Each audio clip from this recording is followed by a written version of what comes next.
कारण साफ था। अयोध्या के श्री राम के मंदिर पर आक्रमण भारत की आत्मा पर आक्रमण था। जहां हर भारतीय के रोम रोम में राम बसते हैं, वह भारत यह अपमान कैसे सहता। राम मंदिर पर आक्रमण भारत को आहत कर गया था। विदेशी हमलावर अपनी बर्बरता दिखाते गए और भारत अपने आत्मगौरव को फिर से पाने के लिए संघर्ष करता रहा। भारत रामलला के जन्म स्थान पर बाबर के नाम पर बने एक ढांचे को देखता और उसे हटाने का संकल्प लेकर शक्ति संजोया करता। हिंदू समाज आत्मसम्मान के रण में डटा रहा और लगातार हमलावरों द्वारा बनाए गए बाबरी ढांचे को हटाने के लिए लड़ता रहा। सरयू कई बार रक्त से लाल हुई। कभी स्थानीय शासकों ने तो कभी साधु संतों और राम भक्तों ने राम जन्मभूमि की मुक्ति के लिए अपने प्राणों की आहुति दी।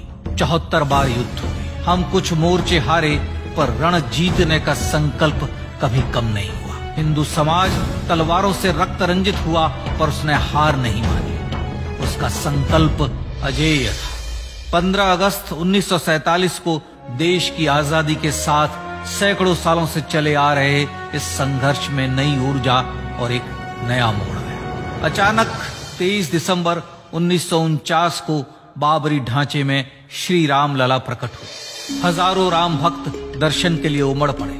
तत्कालीन प्रधानमंत्री पंडित जवाहरलाल नेहरू ने उत्तर प्रदेश सरकार को श्री राम लला को विवादित ढांचे से हटाने का आदेश दिया। उत्तर प्रदेश सरकार ने अयोध्या के कलेक्टर को यह काम दिया और यह निर्देश भी कि जरूरत पड़ने पर वे बल का प्रयोग भी करें। अयोध्या के कलेक्टर ने सरकार को उत्तर दिया कि यह नरसंहार के बिना संभव नहीं है, और फिर भी वह ऐसा चाहती है तो किसी दूसरे कलेक्टर से यह काम करवा ले। परिणाम स्वरूप रामलला की मूर्ति वहीं विराजमान रही। विवादित ढांचे को बंद कर दिया गया। केवल पुजारी को सेवा अर्चना के लिए भीतर जाने की अनुमति थी। फिर भी राम भक्त विवादित ढांचे के बाहर से प्रभु श्री राम की आराधना करते रहे। भारत के हिंदू समाज के लिए चुनौतियां और बढ़ गई। मामला अदालत में गया। विपक्षी दलों द्वारा अदालत में भगवान श्री राम के अस्तित्व पर सवाल उठाए गए। उनके अयोध्या में ही जन्म लेने का प्रमाण मांगा गया। भारत का जनमानस अब आहत हो उठा था। आजाद भारत में भी हिंदू समाज को अपनी आस्था और श्रद्धा के लिए संघर्ष करना पड़ रहा था। चुनौतियों के इस समय में सन 1984 में विज्ञान भवन दिल्ली में विश्व हिंदू परिषद ने धर्म संसद का आयोजन किया। इस संसद में देश भर के संतों ने राम जन्मभूमि की मुक्ति के लिए आह्वान किया और राम जन्मभूमि मुक्ति यज्ञ समिति का गठन किया। धर्म संसद ने राम जन्मभूमि की मुक्ति और वहां भगवान श्री राम के भव्य मंदिर बनाने के भारत के जनमानस के संकल्प को फिर से दोहराया। विश्व हिंदू परिषद के नेतृत्व में मंदिर निर्माण के लिए पूरे देश में अभूतपूर्व आंदोलन की शुरुआत हुई। श्री राम जन्मस्थली मुक्ति यज्ञ समिति के साथ देश भर में राम जानकी की रथ यात्राएं निकली। राम लीलाओं में राम कथा के माध्यम से भारत का आम जन फिर से जुटा। अब सबके मन में एक ही प्रण था, एक ही लक्ष्य था। अयोध्या में जन्मभूमि पर भगवान श्री राम के भव्य मंदिर का निर्माण। सन 1989 में विश्व हिंदू परिषद द्वारा गांव-गांव से रामशिला पूजन करके अयोध्या भेजी गई। 2,75,000 गांवों से रामशिलाएं अयोध्या पहुंची।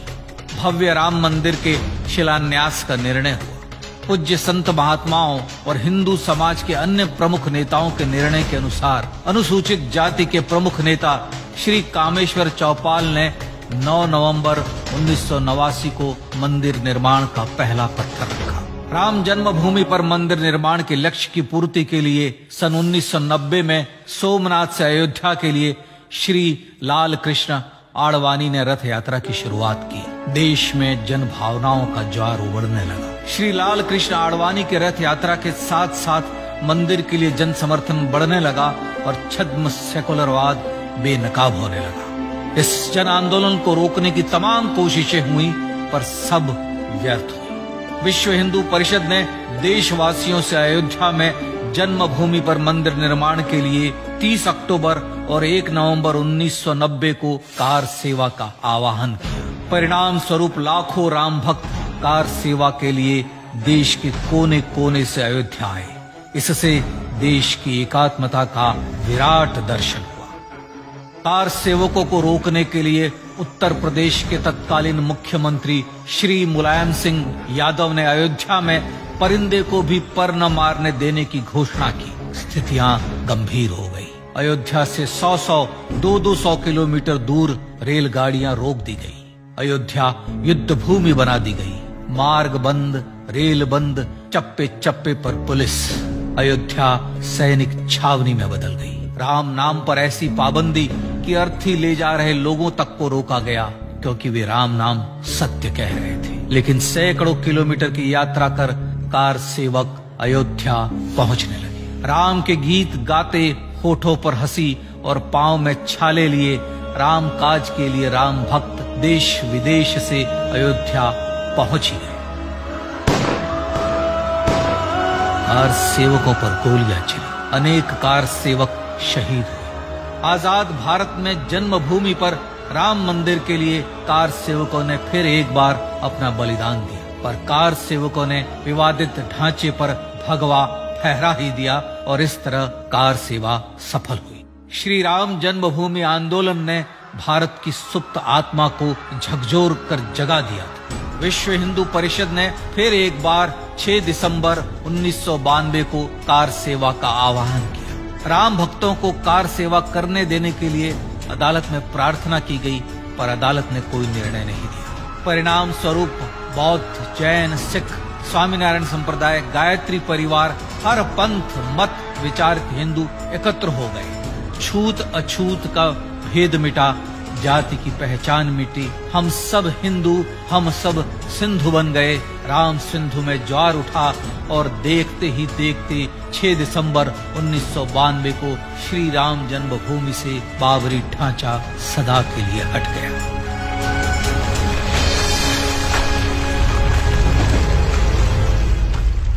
यह क्षण शौर्य, न्याय और सत्यमेव जयते का क्षण था।